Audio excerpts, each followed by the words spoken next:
Fruits for the Megafauna. Take it away. Yeah, yeah, my pleasure. Thanks, CJ. Thanks.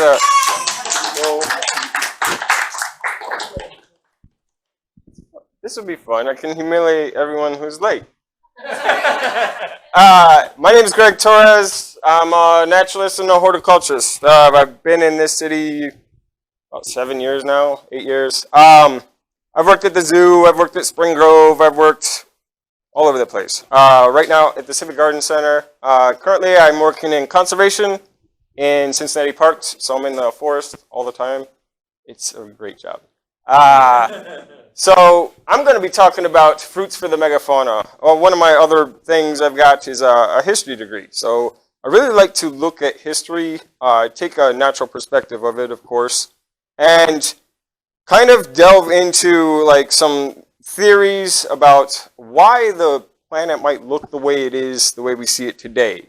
Humans have been on this planet for like a couple 100,000 years, and we kind of take it for granted. What we see is just what's here. And a lot of times, get in here, get in here, get in here. What's up, bro? Sometimes we take it for granted that what we see around us is just what is, and we sometimes don't have a good context of why this stuff is here, or where it came from, how did it develop, why are these things shaped the way they are, which is kind of a series of presentations I'm making. Why is that plant like that, right? So today we're going to be talking about fruits for the megafauna. I brought some, and we'll talk about them. I brought the visuals. At any point, I'll be around for a bit. You can come poke your finger on that stuff. It's really sharp. Some of this stuff is edible. If you're brave enough, you can try it. I don't care. It's on you, though. So anyhow, I gotta turn this on. Hold on. Come on. All right, so the overview, this is where we're going. We got the theory I want to kind of get across, right, is this North American megafaunal dispersal syndrome. It sounds really heavy. It's not. Basically, there used to be big animals here on this continent, like some really, really big ones. And they affected the way and the evolution of some of our plants in this forest that we have here. And so I want to draw that connection. I want to bring that to kind of bear and show you some of the plants we've got. Does anybody know what's on the right? Not Brendan. Yeah, go on. Yeah, pawpaw. Does anybody know this fruit? Anybody heard of it? Yeah, isn't it? Don't y'all make a pawpaw beer here or something? Cool. Wish I had one. Anyway, then we're going to go into pawpaw. We're going to talk a bit about it. Osage orange. In horses, I want to kind of go take the story a little bit deeper and really like bring to light some supposed connections between horses and Osage orange, right? And then we'll talk about Fabaceae, family of trees. It's the legumes, right? There's legumes that are trees around us. Pretty cool. And then we'll kind of leave you with some speculations, thoughts for considerations, further research, maybe something to talk about, right?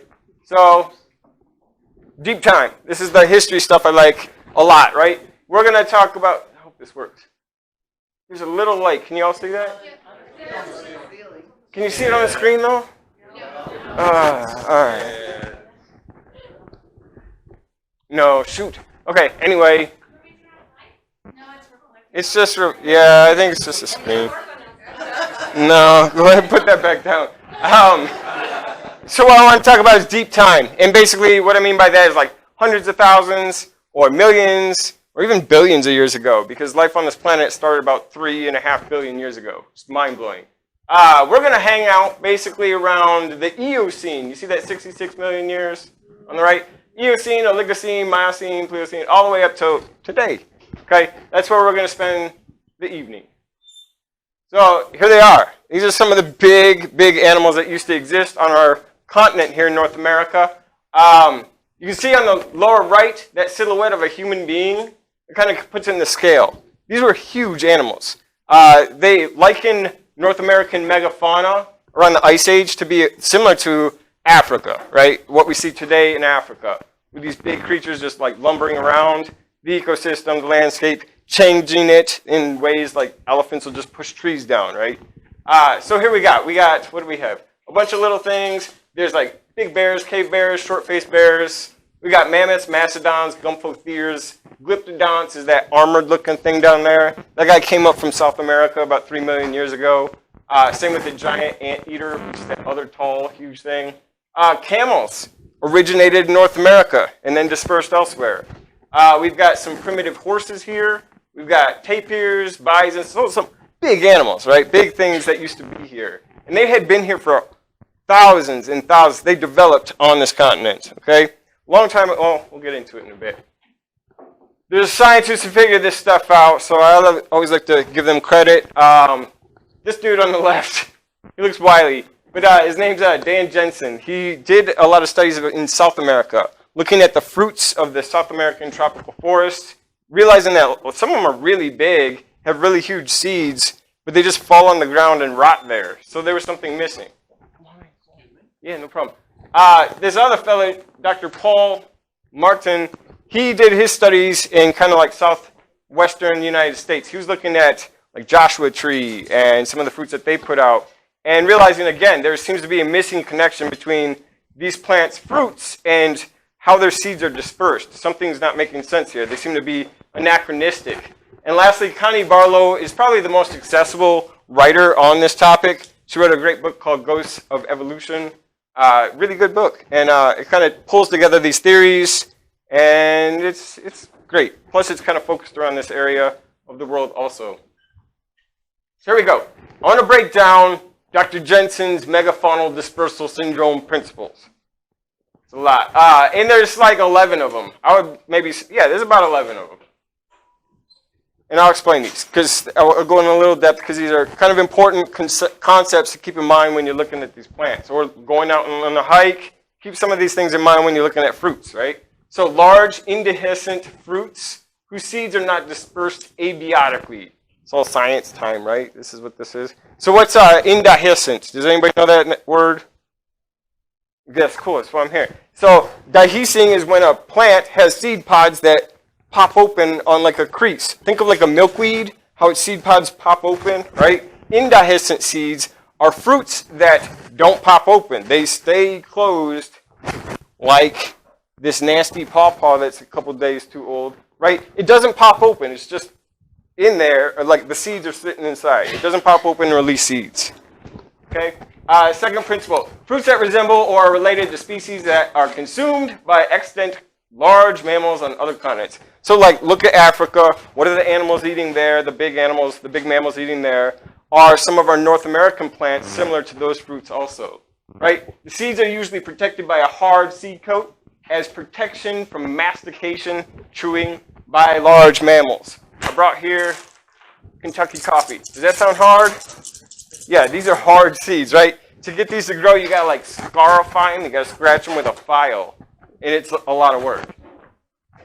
In a given habitat, different species offer ripe fruits at different times of the year, right? So think about it. If these plants all threw their fruit down on the ground at the same time, the animals would just pick their favorites, right? And the others might just sit there. But the plants have kind of worked it out. This is a type of resource partitioning. They figured out, I'll throw my fruits down. The animals will be forced to eat that. Next, you throw your fruits down. The animals will be forced to eat that. And the animals don't get a choice. They eat whatever is available. And they figured this out through like thousands of years of evolution and what works, what doesn't work. Yeah. I'm going to take questions at the end. At the end, please. At the end. Please, because I got a lot to get through. Yeah, I'll be here. So, anyhow. Eh? What? I said to say you have a weapon. Yes, I got a lot to get through. Right. So fruits fall before or upon ripening, which promotes the consumption of ground dispersal agents, right? So the fruits aren't ripening in the trees. They're throwing them on the ground, and then they ripen on the ground. Y'all have seen this before? What does everybody call this? Yeah, everybody calls it monkey brains. There's a bunch of names for this. This is Osage orange. But you've seen the fruits just sitting on the ground, right? Seems weird that nothing is eating them. This is a lot of energy to put into a fruit for nothing to move about, right? So they fall and they just sit there, or they fall on the ground when they're ripe, which means like monkeys aren't eating them. Something on the ground is looking for these fruits, right? Fruits are not attractive to arboreal or flying animals. Like bats aren't eating them, birds aren't eating them. Yeah. Presently, the tree's crop falls. I talked about that, and it just kind of rots at the base of the tree, right? Also, the fallen fruits are currently eaten by seeds dispersed by like large mammals that were introduced, like cows or horses or pigs or something like that. Also, the habitat of these plants tends to be in like riverbeds or like gentle slopes. Some place where big mammals would be lumbering around, right? It's not gonna be on like cliff faces or anything like that. The plants that might be connected to these animals are gonna be on these gentle slopes or river beds or something like that. The habitat, also the suspected plants can sucker out, which means like send roots out and then send new shoots up, right? So they can sucker out, which might be extremely valuable because if they lost their seed distributor during an extinction event, they can still vegetatively propagate. In fact, there's one tree in like Utah called Pando. It's 60,000 years old and it's made its own forest by doing this exact method. Yeah, pretty cool. The other thing I didn't put on here is they're not very pretty, right? These aren't like red or bright like an apple. They're not blues or like fancy colors. These are like greens, yellows, like orangey kind of browns, right? But what they do have all in common is a lot of them are very fragrant. Come on. So a lot of them are very fragrant. And what that is attractive to, again, is mammals. Mammals have a very strong sense of smell. If you ever have had a pawpaw, a ripe pawpaw sitting in a room, it very quickly fills up the room, right, with the smell. So they're all very fragrant, which is, again, attractive to big mammals or mammals in general. So we'll talk about pawpaw real quick. Y'all have heard about it. They just had Pawpaw Festival in Athens last weekend. I know I haven't been yet. But this is a pawpaw and it looks like a turd, right? And it's soft like one too. But the thing is, it's usually this greenish color you see in the trees. There it is, the beautiful flower, right? Asamina triloba. Triloba just refers to the flower. It's got 3 lobes, 3 petals, 3 sepals. Everything's in 3s. But it produces a large fruit. You just saw it. It's the largest edible fruit in North America. It's a native plant. It also is the only member of its family in North America. The others are like custard apple, sour sop, sweet sop, pond apple, all in the tropics. It's the only one of its family member in North America, which is also kind of strange. It's been used as a food source for centuries. It's quite delicious. Even that one probably still is. Very, very sweet. The flesh is ripe and mushy and very nutritious. This thing has like 130% of your daily manganese, which is nuts. It's just nuts. Very nutritious fruits. Again, I showed avocado earlier. That fruit falls into the same category as a lot of these. Also very nutritious fruits, right? Some native animals like raccoons and possums eat them, but generally speaking, nothing is like mashing them, finding them and just smashing the whole fruit and then moving on. Definitely indicating that it's for a big animal. Some big animal on the ground would have smelled this fruit. It's very, very fragrant, found it, threw the whole thing in its mouth, probably just mashed it with its tongue and swallowed the whole mass, right? The seeds, because they're woody, that's these here, they're very woody, right? They're very woody. They would have been able to make it through the guts of an animal. Some seeds, in order to be germinated, they need something called acid stratification. What that is, what horticulturists do is they just take sulfuric acid or Mountain Dew and put it there and throw these seeds in there, and it breaks up the seed coat, and then it germinates better. Well, that's just mimicking the motion of it going through an animal's gut, getting scarred up with acid, and then pooped out somewhere else, right, far away. So anyway, that's pawpaw. There it is. The germination, like I said, greatly benefits from seed scarification, whether it's acid scarification or mechanical. The leaves are also very toxic. That's another indicator about these plants. They all have some kind of defense mechanism, right? Like this, right? Like, look at this thing. It's insane. You couldn't dream this up. But they all have some kind of defense. In this case with pawpaw, very toxic leaves, and also the trunk is very toxic. So animals won't eat the fruit. Basically, the plants are saying, you can have the fruit. I'll throw them on the ground for you, right? But don't bother my body. So they put on these spikes, they put on toxins, and that's how they defend themselves from these big animals, yet work with them to give them the fruit to disperse the seeds. Does that all make sense? It's a wonderful system. It's beautiful. So anyway, it's also the host plant for the zebra swallowtail butterfly. If you like that butterfly, it's stunning. You need this plant. And again, it suckers out. It creates this paw patch. Has anybody ever heard this song, like way down yonder in the... Okay, I don't know where I heard it, but it sits in the deep part of my brain. Yeah, so like, I don't know more than that, but I just remember paw patch. So like, that's what it is. You find these in a patch, and usually you'll find one big main trunk, and all the others around it are the same organism, just connected at the roots. It's kind of crazy, quite big, and they last for a long time too. Osage orange, Macleroponymifera. You guys call them monkey brains. I got some other names for them. I'll talk about it in a minute. But it's this thing, right? It smells good. Not right now. It's not quite ripe. I got this off a tree like 2 days ago. This is the time of year for all this stuff. It's harvest season, right? It's kind of neat. What do we know about Osage orange? I'll make this quick. There's a lot of words. But basically, you see where it was? That little range spot? That's where, historically, Osage orange was when humans came into North America. All right? It's kind of crazy. It seems really restricted. It's since been spread all up to 48 contiguous states. I'll get into some of the reasons why in a minute. But it's in the mulberry family. You can kind of tell because it's a composite fruit. If you look or cut this open, it's got a bunch of little seeds inside. Each one of these is a compartment for a seed. Very crazy. Kind of like a mulberry. Jackfruit is in the same family. There's some really big fruits that are in the mulberry family. And it also exudes latex, which is also a characteristic of the mulberry family. So this plant, if I cut it right now, white sap would start pouring out. Wait till it frosts, and then that sap like breaks down. Then this becomes like edible to mammals. Kind of weird. So it waits till it gets frosted. And same with persimmon. There's a lot of tannins in persimmon. And if you eat this now, you feel like you're choking. But if you eat it in a couple weeks after a frost, it breaks down the tannins, and it gets really, really sweet. One of the highest sugar contents of any plant. Really great. Anyway, it developed like a long time ago, right? Like the Eocene, so 59, 79 million years ago. There it is, right? That's how you see it currently today. With this, all the fruit just sitting on the base, like at the base of the plant. That's not ideal.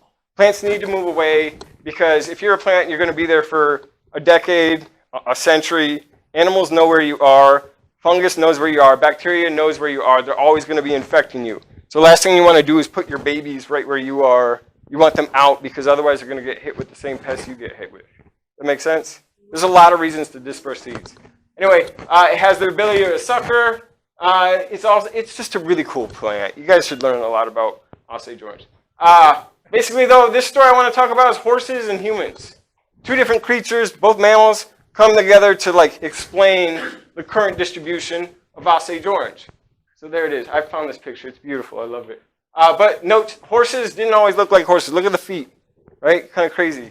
So, no, what is it?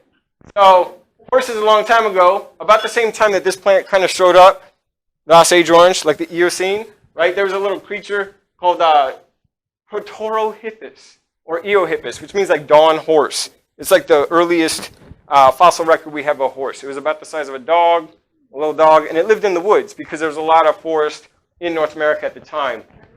Yeah, it's kind of cute. I like the spots.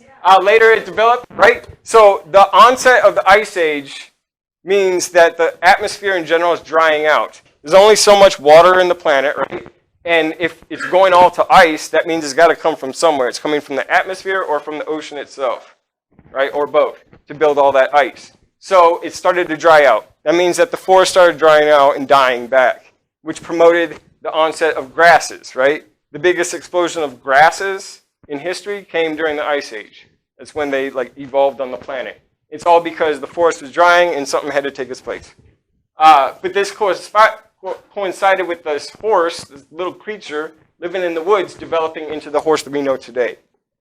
As it got drier, they successfully adapted to drying conditions, became leaf eaters at first to grass eaters, and it worked for them, right? I won't go through all this, it's a lot to read. But basically horses, like I said, the camels, they originated in North America. Their history started here in North America. Come on in, come on in. So I found this cheesy little graphic, but there's like this skeletal-looking horse on North America, and you can see like how it's spread around the planet. During the Bering Strait, like the Ice Age brought the water levels down, right? The Bering Strait opened up as a corridor. They and camels made their way to Asia, right? The horses ended up becoming like the Mongolian wild ass and eventually like zebras, right? They made it all the way to Africa. Human beings found them, run around. We probably ate them first and then domesticated them, then rode them around in our wars and stuff. And then the Spanish got on their boats and brought them back to North America. Some of them got loose, right? And that's how we have these like wild populations of horses. Is because because they have like a historical connection here. They were successfully like reintroduced basically to their ancestral habitat. So that's our wild horse populations. That's why they're here. But yeah, they went all around the planet. It's kind of neat. Okay, now humans, right? So they have all right, yeah. We got here like 14,000 years ago. That Bering Strait opened up, that same corridor, and we came over from Asia. At least that's one of the main hypotheses. I'm sure some of us came over in canoes and that too. You can see, we've got the Native Americans. They had been here for a long time. They've been working with these plants and the ecosystem. They've been trading things back and forth. If you look, if this pointer works, right where that range for Osage orange is, you can see Osage, right? That was the Native American tribe that lived there. They were trading Osage orange fruits, all right, around wherever it would grow for a number of reasons, one of which was this. It had this name, Bois d'Arc, right, which means wood of the bow. The French, if I go back, you see the French, sneaky guys that came between the English and like went in through the Great Lakes. They were like trading with the Native Americans constantly. They were bringing things left and right, and really making these connections. They found also that the wood was highly valued by all the Native American tribes, and so they traded this fruit also to help propagate it for the other Native American tribes. It's solid, right? It's got this beautiful yellow color. It's strong, it's flexible, it's durable, it like never rots. It's one of the finest bow-making woods on the planet. So here we have it. You can see why it would be very important at that time period, right? Then, right, as it got planted out, you got colonists moving in, English, setting up their farms. They started taking this plant and planting whole lines of it. See what that looks like? Like some wicked, nasty thing. Right? So as this comes up, as the plant starts to germinate and come up, sends up these roots, or these suckers, right? They would tie these together. Because barbed wire didn't exist then, this would become the barbed wire. This would keep the animals penned in, which is why it got its name hedge apple. Today, if you go to like Houston Woods, for example, or some of our other forests, you can walk through, and if you find an Osage orange, you might find a line of them all filled in with other trees around them. It's kind of neat. And that was like an old farm from a long time ago. Once they penned in their animals, the colonists realized, wow, of all the plants, or of all the animals, the only animal that would eat this fruit was the horse, right? So the only thing I'm trying to draw together here is like this connection. The horse started here, obviously had a connection with this plant, and is the only thing that will eat this plant currently. Kind of interesting. So that was the whole point of that story. All right, moving on. Fabaceae family trees. I won't spend too much time on this. It's the legumes, and it looks like that, right? Like a pea pod. There's a brown one. So there's a bunch of them, right? There's a bunch of edible legume trees in the world. Some of them have interesting names like stinking toe or jelly bean tree. Sounds really good, right? They sound really good, some of them.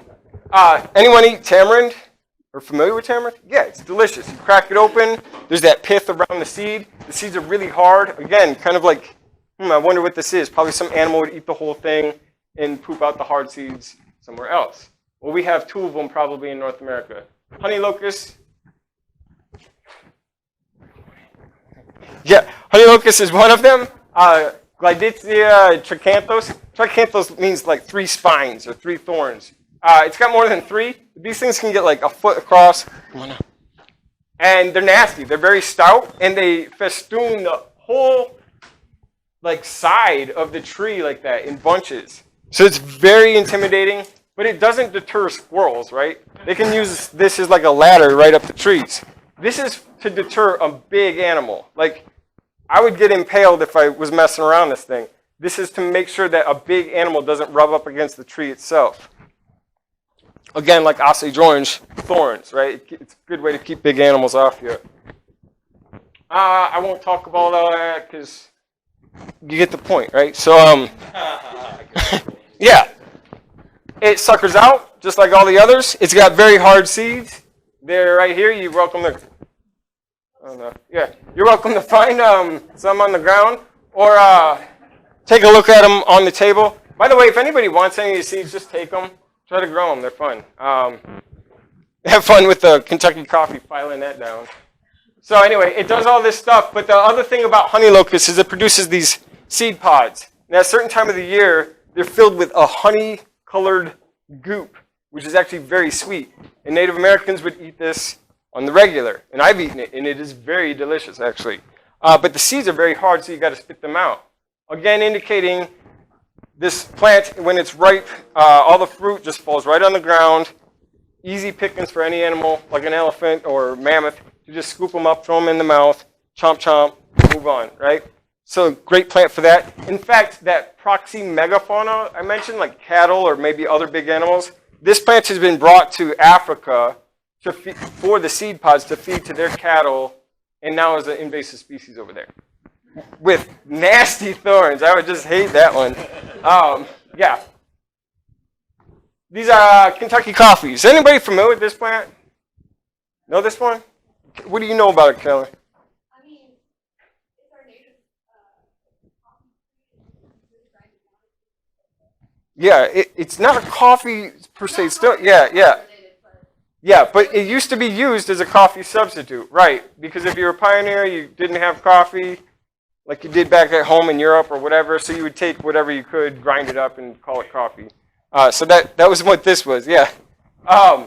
Again, pretty flowers, kind of neat. Very spotty range. It seems like its distribution, whatever happened, is kind of just petering out, and wherever it is still left is like these little pockets of it, all through eastern North America. It's got the biggest bipinnate leaf of any plant in North America. It's like 3 feet long. It's a huge leaf. It looks gorgeous. And it's a very fast grower and suckers out. Again, a lot. It makes a colony.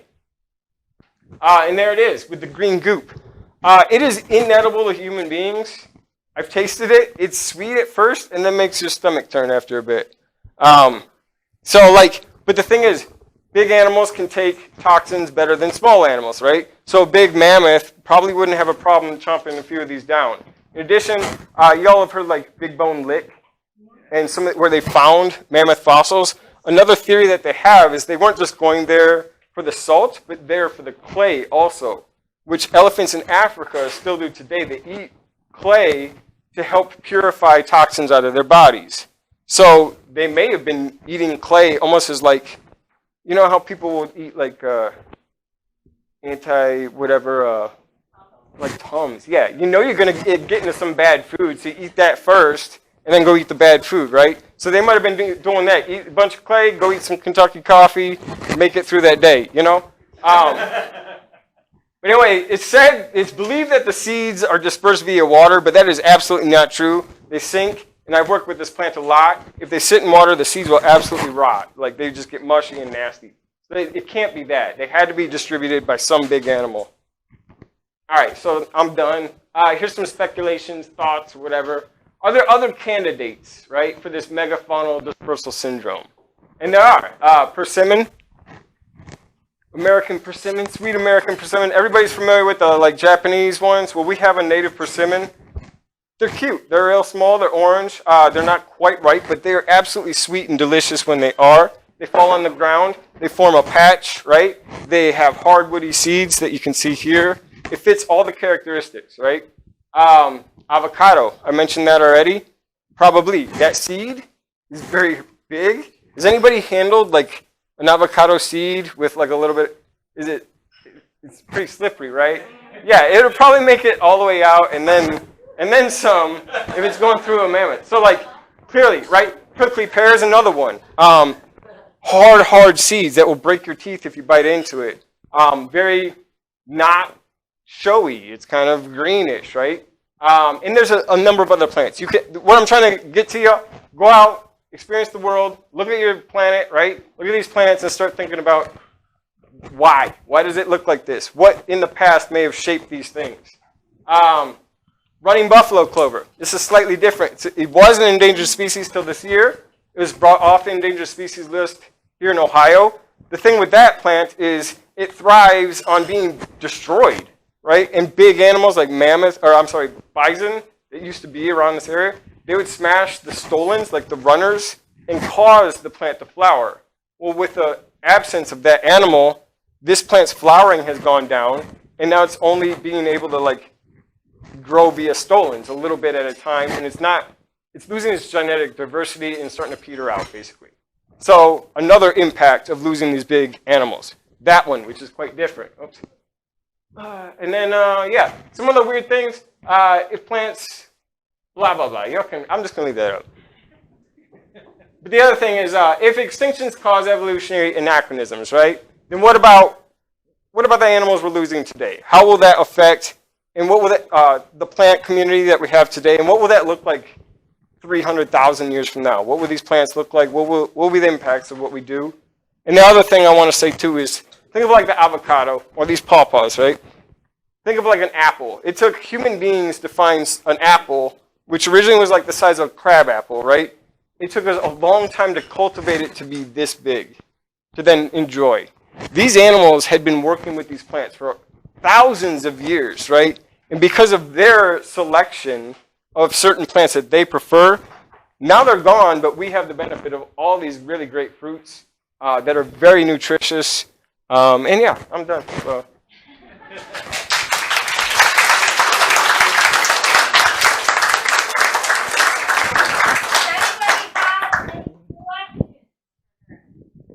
You had one, yeah.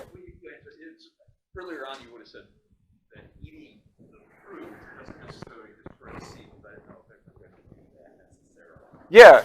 So some plants, like Osage orange, you'll find them shredded, right? You'll find them just absolutely shredded. But that's not from an animal that's dispersing the seed. That's an animal that's looking for the seeds to eat, like a squirrel. Squirrels are seed eaters, right? So they're looking to eat those seeds. Yeah, we're still missing that missing piece of who's actually moving the seeds out. So they're not taking in any of the nutrition of the flesh. Yeah, no, they just shred it and go for the seeds. Yeah, you can see it. If you really pay attention, they're just shredded fruit and the seeds are missing. You can eat the Osage orange seeds, by the way. This laborious is all hell, but you can roast them and they taste good. What else? Yeah, Brendan. So you said with the zebra swallowtails, the pawpaws that those plant for. So, but having insects and butterflies been around longer than mammals, and well, I guess I don't know about plants, but how do you think that happens? Did they both come together, or did the zebra swallowtails figure that out later? Like, is that, you know what I'm saying? Like, So, yeah. thing later. Yeah, what I know about Ananaceae, so go a little deeper. Ananaceae is the family of plants of pawpaw, right? The other members of its family are also very toxic. So it's a lineage of toxicity, right? Not just the one we currently see today. The insects like zebra swallowtail, butterfly, spicebush swallowtail, even the monarch, they're able to figure out, so plants are toxic. They're really toxic. That's why the planet is green, is they're very successful at defending themselves through chemicals, specifically chemicals, right? So some of these insects, they figured out a trick around one toxin.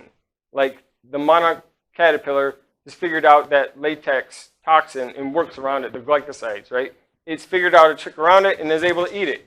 But it hasn't figured out how to get around tannins in oak trees. So you don't see them in oak trees. They're very dependent upon one plant. So the relationship between the zebra swallowtail and Ananaceae probably goes really far back, probably convergently. And my suspicion is that the plant had the toxins first, and then the insect figured it out later on. Yeah. Yeah. For pawpaws, I've only ever seen them really in woods that don't have a lot of undergrowth. So with invasive stuff like honeysuckle, does that cut back on the amount of pawpaws and stuff that have been growing Yeah, so the invasive species are destroying everything, right? Pawpaws, spicebush, everything. They're just wiping, they're taking the space of native plants. And in doing that, and they're more successful because they're not competing with anything. So yes, to your question, they are kind of destroying the habitat of pawpaw. When you remove honeysuckle or burning bush, or whatever is the competitor there, what you see is a return of pawpaw, sassafras, and spicebush specifically, because they're all toxic to deer. Deer don't eat them, but deer do eat maples, oaks, hickories, right? So what you're seeing is the deer from there forward, once you remove the honeysuckle, the deer are shaping the forest community from there forward, and it's going to be pawpaw, spicebush, and that. That's why in conservation, whenever we're clearing honeysuckle, we know pawpaw is going to come back. We know spicebush is going to come back. When we plant oaks, we try to protect them from the deer because the deer will just smoke them. They'll eat all of them, and there will be no oaks, there will be no maples or big shade trees because that's what they like to eat. So the deer are actually a worse problem for our native trees and our forests. The pawpaws can kind of cruise through the deer though because they're toxic. They don't need it. Yep. Yeah. Cool. Yeah. Well, yeah. Tying the extinction event of the massive mammals, your thoughts on, was it the ice age that killed back the food source, and therefore the mammals couldn't survive, but enough of the plants survived to then repopulate as the ice receded? What are your thoughts? So it's complicated, one, right? So I might not even be able to explain all my thoughts in this one shot. But yes, definitely the Ice Age had an impact on the plant community, which would have impacted the animal community, right? However, another impactor that was probably just as large, if not larger, was the advent of human beings in North America, which would have hunted these animals with abandon, right? In fact, one of the major theories of why humans made it over here is they just followed the herds of mammoth from Asia into North America, picking them off as they went, right? And once they got here you got all these big animals. They've never seen a human being before, and it was just easy pickings for them too. So it's a little bit of both. These plants, as I had mentioned, even if they lost their seed distributor, even if they lost their pollinator, right, they would still be able to sucker out and vegetatively propagate. Even when the temperatures drop tremendously because of the ice? They may, that's a good point. Some of them may have died out. Some are in what's called refugia, like pockets where they still might have persisted. Some may have like traveled south if they could. Some might not have, you know, which might be exactly why we find Osage orange in that range. The Ice Age may have literally just pushed it down there, and it never was able to find its way back up. So it's complicated, but those are some of my thoughts on it. Yeah. Yeah. So have you heard the old wives' tale about the Osage oranges that they're supposed to repel spiders? I've heard it. I keep them in my house because they smell nice. Yeah, but I don't know. I don't know. So I don't know. I like a little mystery in my life, so I'll keep the old wives' tale. Yeah. Did you have a question at the end? No. Okay. Cool. Okay. Yeah. So again, this theory could be applicable to other continents as well. Like mango, right? Huge woody seed right in the middle of this delicious fruit that falls on the ground when it's ripe. So all these kind of things fit together. So again, just a concept to throw out and think about. Yeah, this last one. Sure.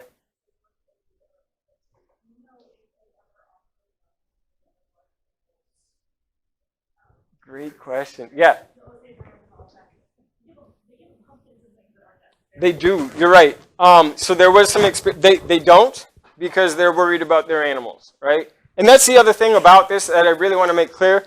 This is a theory that can never be proven, right? Because we can't replicate that ecosystem. We can't replicate these animals. The best we can do is look to their like proxies, like an elephant, and these have been offered up to an elephant. The adult elephants smelled them and ate them, but did not give them to their young, which was interesting. So yeah, it's been done with Osage orange.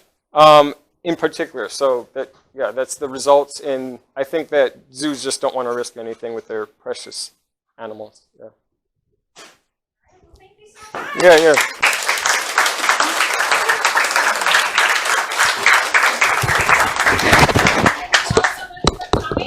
If you are not on our Facebook site, is one of them. Come get a card from me, and you can be on our Facebook site to get all of our happenings and everything.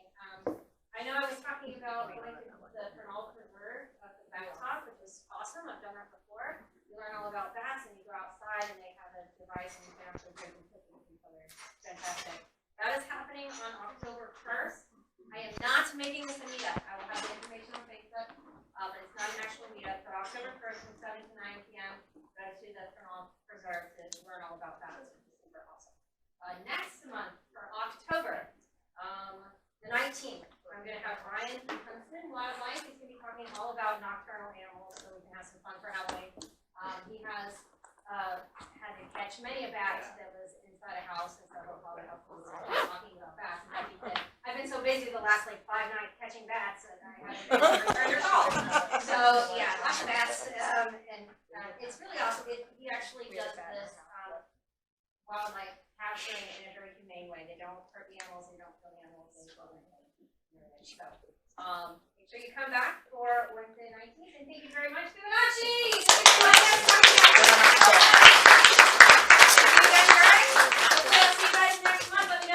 Questions, or if you're not on Facebook, come to me for it's okay. They came out of that.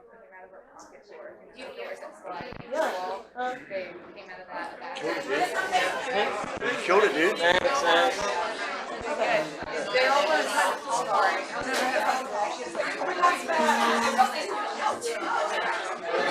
Give him a good one. He'll eat it for work tomorrow.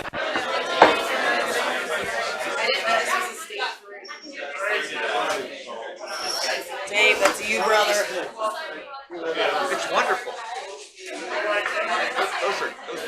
I know you. Carol, Josh, yeah, how are you? This is Dulce. Yeah. Thank you. Thanks very much. Looks like a banana. You know, you could just dig a hole.